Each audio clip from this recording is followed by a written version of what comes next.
travaillait, prenait de la peine. C'est le fond qui marque le moins. Un riche laboureur, sentant sa mort, fit venir ses enfants et leur palace. Merci beaucoup. C'est vrai que pour une première fois, le liquidateur a pu réunir le personnel. Et lors de la rencontre, il faut préciser que c'est le liquidateur délégué même qui est venu et que le liquidateur principal, comme à son habitude, a encore déserté le forum. Donc le liquidateur délégué nous faisait comprendre qu'il a une commission pour le personnel et qu'il devait nous remettre cette commission en main propre. Mais je lui ai fait comprendre que nous avons fait la pisciculture au niveau de la Sonapra et qu'on n'a jamais vendu le poisson dans l'eau.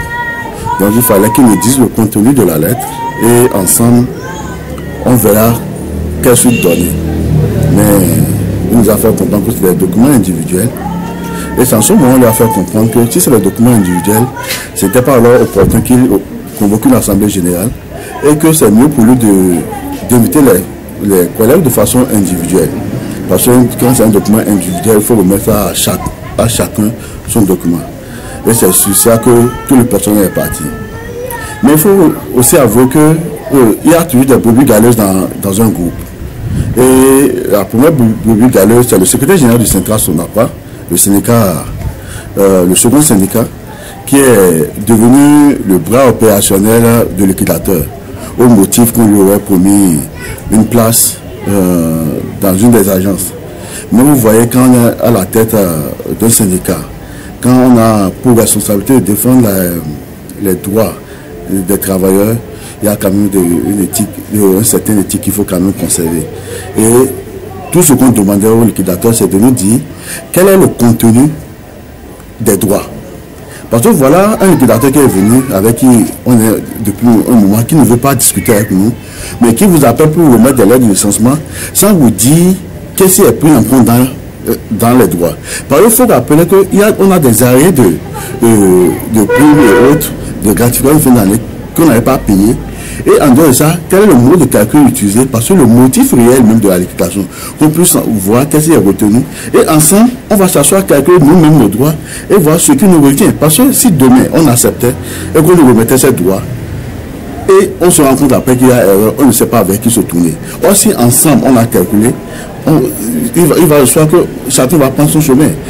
Mais il faut quand même dire que tout ceci arrive parce que le liquidateur qui est avec nous n'a pas été professionnel.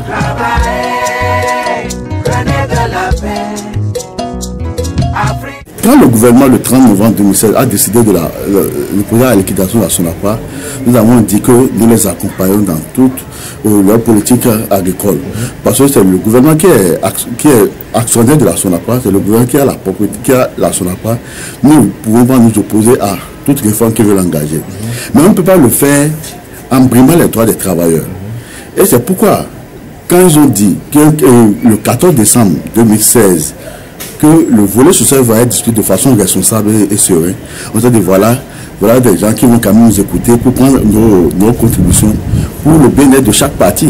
Mais on s'est rendu compte qu'à l'arrivée du cabinet Maza, du secrétaire Armand Fandroa, il va à l'antipode de ce que les deux conseils des ministres ont dit. Mais ça ne nous étonne pas. Quand vous savez que le cabinet Maza a son siège en Côte d'Ivoire, et sans vouloir insulter mes frères ivoiriens, ils se comportent comme des John Brie. Ils pensent que tout ce qu'ils décident, c'est ça qui va se passer. On dit non, nous sommes ici au Bénin. Et au Bénin, on a l'obligation de respecter les dispositions de notre code du travail. Et les dispositions de notre code du travail disent qu'il faut associer les représentants des travailleurs dans toute démarche que vous allez mener dans le cadre de liquidation ou de licenciement collectif. Et je vous dis, en début de tout, quand vous voulez mener une action, il faut penser quand même à demain. Parce qu'aujourd'hui, on veut procéder à une liquidation sans associer les travailleurs. Or, on sait que tout a une fin et tout finit par finir. Et aujourd'hui, quand vous prenez comment le Bénin, c'est tous les événements qui arrivent au Bénin, il faut se dire on doit faire tout en considérant l'autre. Et c'est cette considération que les travailleurs n'ont pas reçue. Et c'est pourquoi je leur dis de rester toujours mobilisés.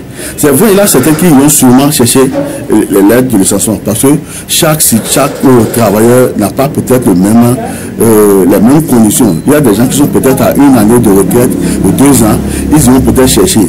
Mais la jeunesse surtout pour laquelle nous sommes là, ceux qui sont à moins de 15 ans de retraite, qui n'ont pas, et qui sont peut-être au-delà de, ils ont déjà plus de 40 ans, qui ne peuvent plus passer un concours à la fonction publique. Et nous savons que le chef de l'État a formellement dit que aucun emploi ne sera perdu. Que faisons-nous des paroles du chef d'État? C'est pourquoi nous devons faire en sorte que cette jeunesse-là puisse être rétribuée dans les 7 agences à créer et que on puisse continuer le travail qu'on a l'habitude de faire. Et tous les travailleurs aujourd'hui sont disposés pour accompagner le chef de l'État à réussir sa mission. Mais on se rend compte que les gens veulent que d'ici quelques mois, que la population souffre. Les travailleurs ne sont pas dans cette logique. Les travailleurs sont là pour accompagner le gouvernement. Et c'est pourquoi nous disons, aujourd'hui, nous avons remarqué que la SONAPRA et les directions régionales d'exploitation sont militarisées. Parce que quand nous avons fait un tour le matin, on a eu un contingent de forces de l'ordre qui se retrouvaient et qui ont bloqué l'accès à tout travailleur. Mais nous disons que la SONAPRA, c'est la maison de tout le peuple. Ce n'est pas la maison d'un individu, encore moins d'un liquidateur qui au premier coup va prendre son avion pour repartir en Côte d'Ivoire. C'est la maison du peuple, tout le monde a accès à cette maison. Et les déconvenus que ça va engendrer, ils seront les seuls responsables. Parce qu'aujourd'hui, on pourra venir nous déloger de notre maison en nous devant, parce qu'ils nous doivent. Parce que jusqu'à présent, nous, secrétaire général, je n'ai pas encore reçu ma lettre de licenciement et je ne vais recevoir cette lettre que si je sais le contenu réel que ça entoure, sur lequel droit on proposé, et on m'interdit l'accès en militarisant comme si on était à Guantanamo. Je dis là, ils sont allés fort.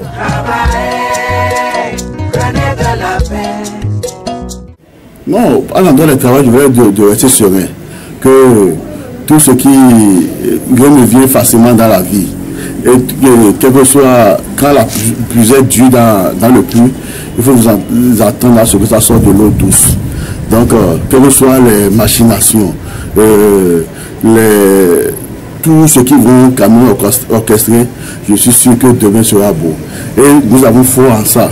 Nous avons confiance à Dieu Tout-Puissant et tout ce qu'ils feront. Je sais, comme on le dit, je ne suis pas catholique, la pierre qui a été rejetée devient la centrale. Donc nous avons confiance et je continue de croire encore aux paroles du chef de l'État. Il ne faudrait pas que demain qu'on dise que les paroles que le chef de l'État a eu à prononcer, que c'est des paroles qui étaient venues en l'air. Les gens risquent de lui trouver un nom et je ne veux pas que ça soit comme ça. Donc je continue de faire confiance au chef de l'État. Mais comme je l'avais dit, et parce que nous sommes tous aujourd'hui dans la même ligne que le chef de l'État, si nous ne respectons pas sa parole, nous travailleurs, nous peuple béninois, nous aviserons. Prenez de la paix, Africains, nous allons étonner le monde. Travail.